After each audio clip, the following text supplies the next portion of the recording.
اعوذ باللہ من الشیطان الرجیم بسم اللہ الرحمن الرحیم اللہم صلی علی سیدنا و مولانا محمد و علی آلہ و صحبہ و بارک وسلم۔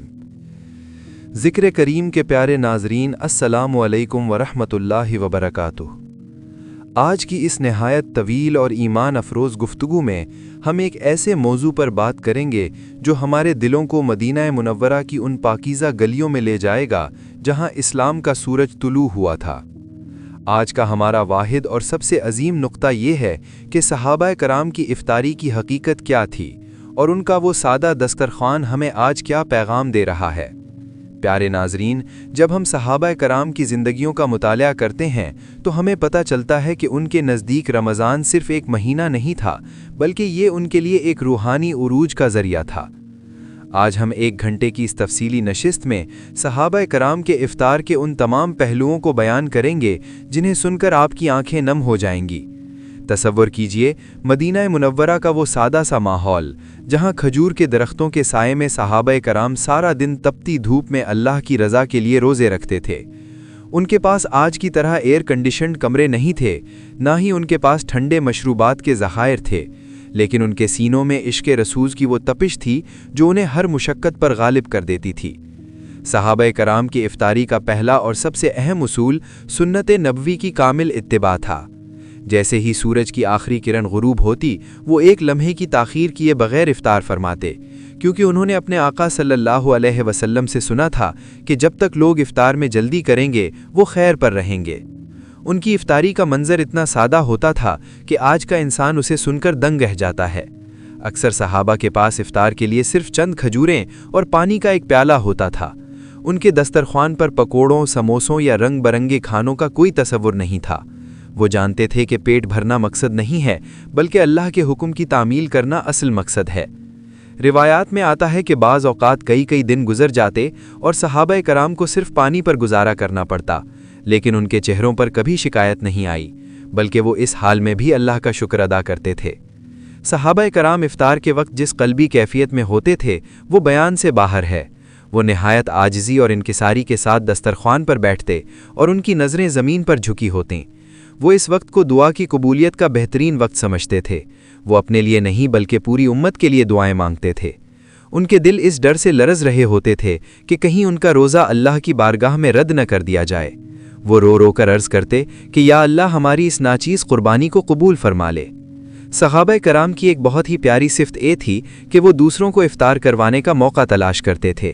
اگر کسی کے پاس صرف ایک کھجور ہوتی تو وہ اسے آدھا کر کے اپنے کسی دوسرے بھائی کو دے دیتا تاکہ اسے بھی کسی روزے دار کو افطار کروانے کا ثواب مل جائے۔ یہ وہ بھائی چارہ تھا جس کی مثال کائنات میں کہیں نہیں ملتی۔ ان کے درمیان کوئی غریب یا امیر کا فرق نہیں تھا، بلکہ سب ایک ہی صف میں بیٹھ کر افطار کرتے تھے۔ پیارے ناظرین، صحابہ کرام کی افطاری میں وہ برکت ہوتی تھی جو آج ہمارے بھرے ہوئے دسترخوانوں میں نہیں ہے۔ اس کی وجہ یہ تھی کہ ان کا ہر لقمہ حلال تھا اور ان کی نیت صرف اللہ کی رضا تھی۔ وہ افطار کے فوراً بعد اللہ کی بارگاہ میں نماز کے لیے کھڑے ہو جاتے۔ ان کے نزدیک اصل لذت کھانے میں نہیں بلکہ سجدے میں تھی۔ آج ہم افطار کے بعد سستی کا شکار ہو جاتے ہیں، لیکن صحابہ کرام افطار کے بعد اور بھی زیادہ توانا ہو جاتے تھے، کیونکہ ان کی روح کو وہ غذا مل جاتی تھی جس کی اسے ضرورت تھی۔ امام اہل سنت اعلیٰ حضرت رحمۃ اللہ علیہ فرماتے ہیں کہ صحابہ کی زندگی کا ہر لمحہ مصطفیٰ صلی اللہ علیہ وسلم کی سنت کا آئینہ دار تھا۔ ہمیں بھی چاہیے کہ ہم اپنے دسترخوانوں کو سادگی کی طرف لائیں۔ آج اسراف اور دکھاوے نے ہمارے روزوں کی روح کو ختم کر دیا ہے۔ ہم گھنٹوں افطاری کی تیاری میں گزار دیتے ہیں، لیکن اللہ کے ذکر کے لیے ہمارے پاس وقت نہیں ہوتا۔ صحابہ کرام کی افطاری ہمیں یہ سبق دیتی ہے کہ کم کھانا اور زیادہ عبادت کرنا ہی ایک سچے مومن کا شیوا ہے۔ وہ کھجور کا ایک دانہ جو وہ اپنے بھائی کے منہ میں ڈالتے تھے، وہ آج کی لاکھوں روپے کی دعوتوں سے بہتر تھا۔ ہمیں اپنی زندگیوں کا جائزہ لینا ہوگا کہ کیا ہم بھی اسی راستے پر چل رہے ہیں جس پر صحابہ چلے تھے۔ پیارے ناظرین، صحابہ کرام کی افطاری کے وقت جو سکون اور جو نور مدینہ کی فضاؤں میں ہوتا تھا، وہ آج بھی محسوس کیا جا سکتا ہے اگر ہم ان کی تعلیمات پر عمل کریں۔ ان کی افطاری کا ہر پہلو ایک سبق ہے۔ ان کا پانی پینا، ان کا کھجور کھانا اور ان کا اللہ سے باتیں کرنا، یہ سب وہ اعمال ہیں جو ہمیں ایک سچا روزے دار بناتے ہیں۔ اللہ تعالی ہمیں صحابہ کرام کے نقش قدم پر چلنے کی توفیق عطا فرمائے۔ آج کی اس طویل گفتگو کا مقصد صرف معلومات دینا نہیں بلکہ ہمارے دلوں میں وہ تڑپ پیدا کرنا ہے کہ ہم بھی اپنے روزوں کو صحابہ کے روزوں جیسا بنا سکیں۔ یا اللہ، ہمیں وہ سادگی اور وہ خلوص عطا فرما جو صحابہ کرام کا خاصہ تھا۔ ہمیں اسراف سے بچا اور ہمارے دسترخوانوں کو غریبوں اور مسکینوں کے لیے کھول دے۔ پیارے نبی صلی اللہ علیہ وسلم کے صدقے ہماری تمام عبادات کو قبول فرما۔ اب دوسرے نقطے کی انتہائی تفصیلی شرح کی طرف بڑھتے ہیں، جس میں ہم صحابہ کرام کے دسترخوان پر موجود اس بے مثال بھائی چارے، ایثار اور قربانی کے جذبے کا ذکر کریں گے، جو رہتی دنیا تک انسانیت کے لیے ایک مشعل راہ ہے۔ پیارے ناظرین، پہلے حصے میں ہم نے ان کی سادگی کا ذکر کیا تھا، لیکن یہ دوسرا نقطہ ان کے باہمی تعلق اور ایک دوسرے کے لیے تڑپنے کے بارے میں ہے۔ تصور کیجئے مدینہ منورہ کی وہ شامیں جب سورج ڈھل رہا ہوتا تھا اور ہر طرف سے اللہ کے سپاہی اپنے اپنے گھروں یا مسجد نبوی کی طرف لوٹ رہے ہوتے تھے۔ ان کے جسم تھکن سے چور ہوتے تھے، ان کے حلق پیاس کی وجہ سے سوکھ کر کانٹا بن چکے ہوتے تھے، لیکن ان کے چہروں پر ایک عجیب سی مسکراہٹ ہوتی تھی، کیونکہ وہ جانتے تھے کہ اب وہ لمحہ آنے والا ہے جب وہ اپنے رب کے حکم پر افطار کریں گے۔ صحابہ کرام کی افطاری کا یہ دوسرا پہلو ہمیں سکھاتا ہے کہ وہ کبھی تنہا کھانا پسند نہیں کرتے تھے۔ وہ ہمیشہ اس تلاش میں رہتے تھے کہ کوئی مسافر، کوئی غریب یا کوئی دوسرا بھائی مل جائے تاکہ وہ اس کے ساتھ مل کر اپنا لقمہ بانٹ سکیں۔ روایات میں آتا ہے کہ بعض اوقات صحابہ کے گھر میں صرف اتنی ہی افطاری ہوتی تھی جو ایک آدمی کے لیے بھی پوری نہیں تھی، لیکن جب کوئی دوسرا روزہ دار آ جاتا تو وہ خوشی خوشی اپنی افطاری اس کے سامنے رکھ دیتے اور خود صرف پانی کے ایک گھونٹ پر گزارا کر لیتے۔ یہ وہ ایثار تھا جس کی تعریف خود اللہ رب العزت نے قرآن مجید میں فرمائی کہ وہ اپنی حاجت ہونے کے باوجود دوسروں کو اپنے اوپر ترجیح دیتے ہیں۔ پیارے ناظرین، صحابہ کرام کے درمیان محبت کا یہ عالم تھا کہ اگر ایک صحابی کے گھر کوئی ہدیہ یا کھانے کی چیز آتی تو وہ یہ سوچ کر دوسرے کے گھر بھیج دیتا کہ شاید اسے مجھ سے زیادہ ضرورت ہو، اور وہ چیز پورے محلے سے گھوم کر واپس اسی کے پاس آ جاتی تھی۔ افطار کے وقت ان کے دسترخوان پر بیٹھنے کا انداز ایسا ہوتا تھا جیسے ایک ہی خاندان کے لوگ بیٹھے ہوں۔ ان کے دلوں میں ایک دوسرے کے لیے رتی برابر بھی کینہ یا بغض نہیں ہوتا تھا۔ وہ افطاری کے ان قیمتی لمحات میں ایک دوسرے کے حق میں دعائیں کرتے تھے۔ حضرت ابوبکر صدیق، حضرت عمر فاروق، حضرت عثمان غنی اور مولا علی المرتضیٰ رضی اللہ عنہم کے مبارک ادوار میں افطاری کے اجتماعات میں غریبوں اور مسکینوں کو سب سے آگے بٹھایا جاتا تھا۔ ان کے نزدیک اصل خوشی اس بات میں نہیں تھی کہ انہوں نے کیا کھایا، بلکہ اس بات میں تھی کہ انہوں نے کسی بھوکے کو کیا کھلایا۔ پیارے ناظرین، ذرا اس منظر پر غور کریں جب سیدہ کائنات فاطمہ زہرا اور مولا علی کے گھر میں افطار کا وقت ہوتا تھا اور دسترخوان پر صرف سوکھی روٹی کے ٹکڑے ہوتے تھے۔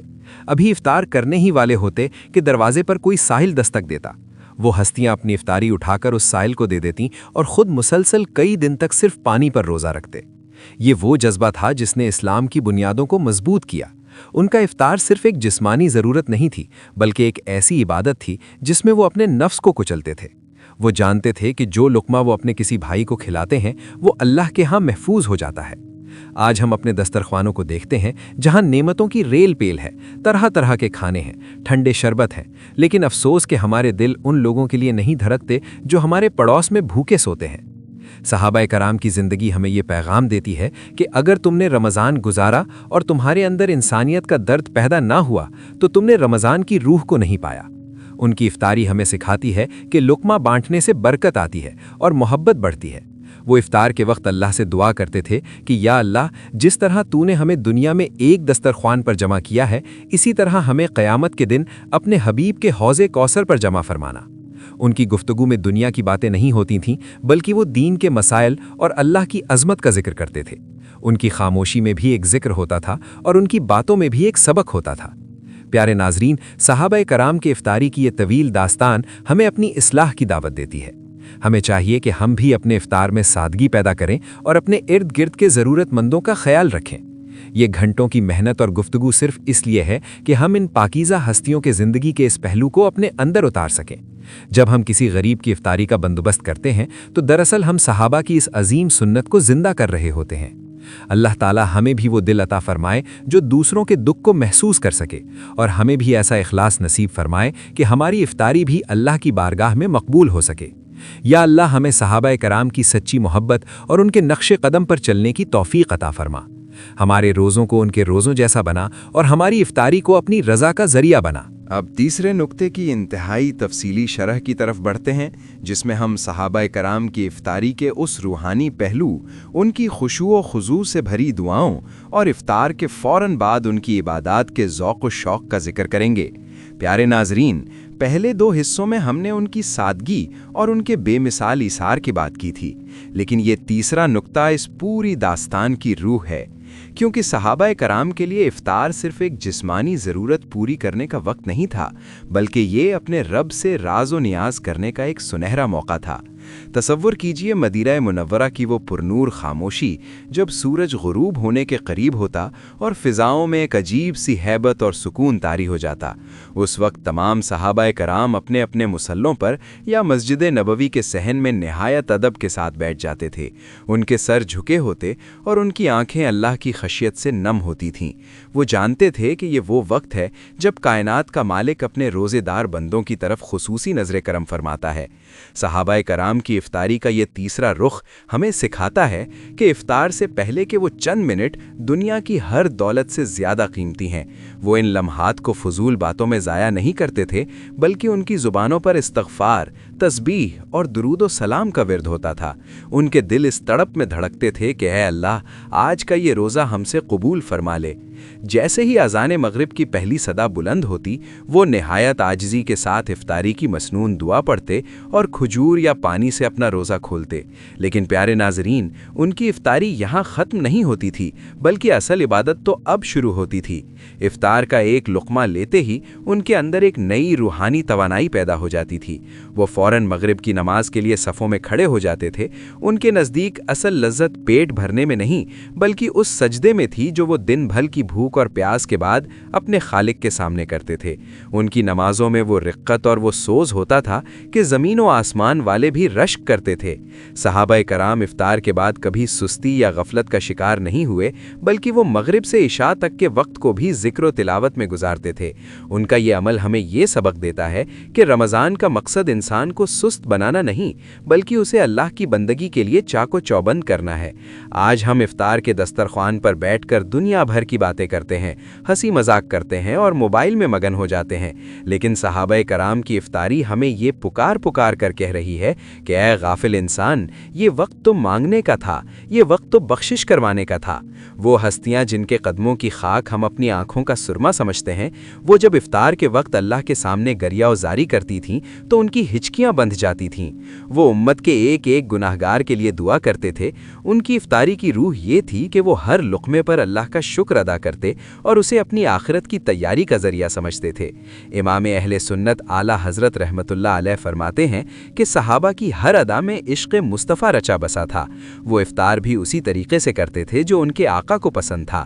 اس تیسرے نقطے کی گہرائی ہمیں یہ احساس دلاتی ہے کہ اگر ہم نے افطار کے وقت اپنے رب کو یاد نہ کیا اور صرف کھانوں میں مگن رہے تو ہم نے اس عظیم نعمت کی قدر نہیں کی۔ صحابہ کرام کی زندگی کا یہ پہلو ہمیں اپنے گریبان میں جھانکنے کی دعوت دیتا ہے کہ ہماری افطاری میں وہ نور کیوں نہیں ہے، وہ برکت کیوں نہیں ہے۔ اس کی وجہ یہی ہے کہ ہم نے افطار کو صرف ایک رسم بنا لیا ہے، جبکہ صحابہ کے لیے یہ ایک ملاقات کا وقت تھا۔ پیارے ناظرین، آج کی اس طویل گفتگو کا نچوڑ یہی ہے کہ ہم اپنی افطاری کو صحابہ کی افطاری جیسا بنائیں، دسترخوان پر بیٹھ کر اپنے گناہوں پر آنسو بہائیں، امت کے مظلوموں کو یاد کریں اور اللہ سے اس کی رضا کا سوال کریں۔ جب ہم اس کیفیت کے ساتھ افطار کریں گے تو یقین جانیے کہ اس پانی کے ایک گھونٹ میں وہ لذت ملے گی جو دنیا کی کسی اور چیز میں نہیں ہے۔ اللہ تعالی ہمیں صحابہ کرام کی سچی تڑپ اور ان کا وہ روحانی ذوق عطا فرمائے۔ یا اللہ، ہمیں ان پاکیزہ ہستیوں کے نقش قدم پر چلنے کی توفیق دے اور ہماری افطاری کو اپنی بارگاہ میں قبولیت کا درجہ عطا فرمائے۔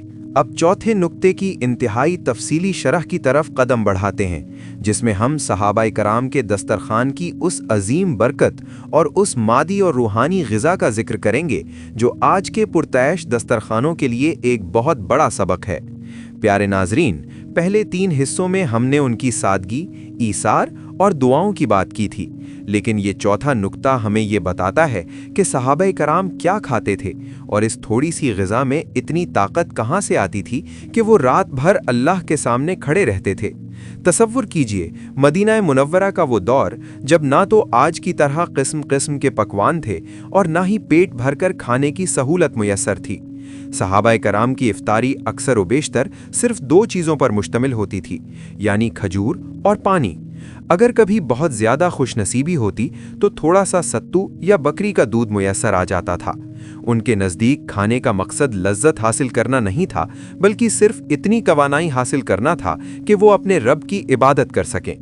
آج ہم افطار کے وقت اتنی زیادہ چیزیں دسترخوان پر سجا لیتے ہیں کہ کھانے کے بعد ہم سے اٹھنا بھی مشکل ہو جاتا ہے، لیکن صحابہ کرام کا حال یہ تھا کہ وہ صرف چند کھجوروں سے اپنی بھوک مٹاتے اور ان کے چہروں پر وہ نور اور جسم میں وہ چستی ہوتی تھی کہ وہ تراویح میں گھنٹوں تلاوت قرآن سنتے تھے۔ پیارے ناظرین، صحابہ کرام کی افطاری میں جو سب سے بڑی چیز شامل ہوتی تھی وہ برکت تھی۔ وہ ایک ہی پیالے سے کئی لوگ پانی پی لیتے اور ایک مٹھی کھجور میں پورا خاندان افطار کر لیتا تھا۔ اس کی وجہ یہ تھی کہ ان کا ہر لقمہ حلال ہوتا تھا اور وہ ہر لقمے پر اپنے خالق کا شکر ادا کرتے تھے۔ وہ جانتے تھے کہ زیادہ کھانا دل کو مردہ کر دیتا ہے اور روح کو بوجھل بنا دیتا ہے، اسی لیے وہ ہمیشہ بھوک رکھ کر کھاتے تھے۔ ان کی افطاری ہمیں یہ سکھاتی ہے کہ اگر انسان کا باطن صاف ہو تو خشک روٹی کا ایک ٹکڑا بھی اسے وہ سکون دے سکتا ہے جو آج کے قیمتی ترین کھانوں میں نہیں ہے۔ صحابہ کرام افطار کے وقت کھجور کو اس لیے اہمیت دیتے تھے کیونکہ یہ ان کے پیارے آقا صلی اللہ علیہ وسلم کی پسندیدہ غذا تھی۔ وہ ہر کام میں سنت کی خوشبو تلاش کرتے تھے۔ جب وہ کھجور سے روزہ کھولتے تو انہیں محسوس ہوتا کہ وہ اپنے نبی صلی اللہ علیہ وسلم کے نقش قدم پر چل رہے ہیں، اور یہی احساس ان کی روح کو وہ تسکین دیتا تھا جو کسی بھی دنیاوی نعمت سے بڑھ کر تھی۔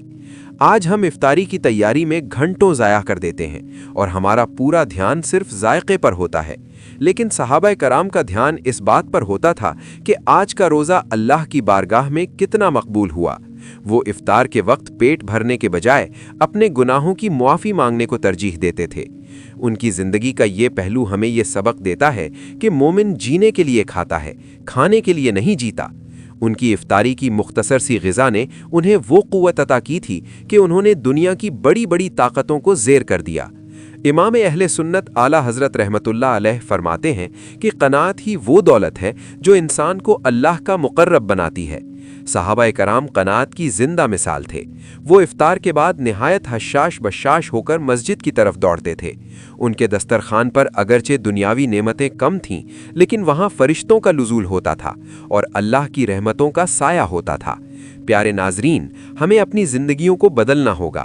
ہمیں افطار کے وقت اسراف اور فضول خرچی سے بچنا ہوگا۔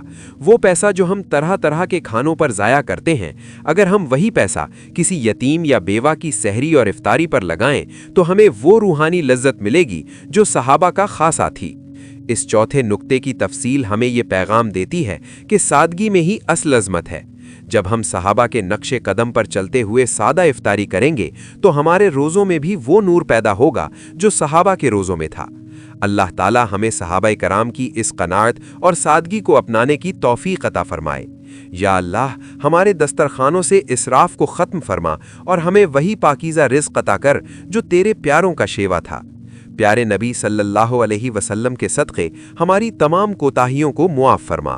صحابہ کرام کی افطاری پر مبنی اس ایمان افروز سیریز کے 5ویں نکتے کی انتہائی تفصیلی شرح کی طرف بڑھتے ہیں، جس میں ہم ان پاکیزہ ہستیوں کی اس کیفیت کا ذکر کریں گے جب وہ افطار کے لقموں سے فارغ ہو کر رات کی طویل عبادتوں کے لیے خود کو تیار کرتے تھے۔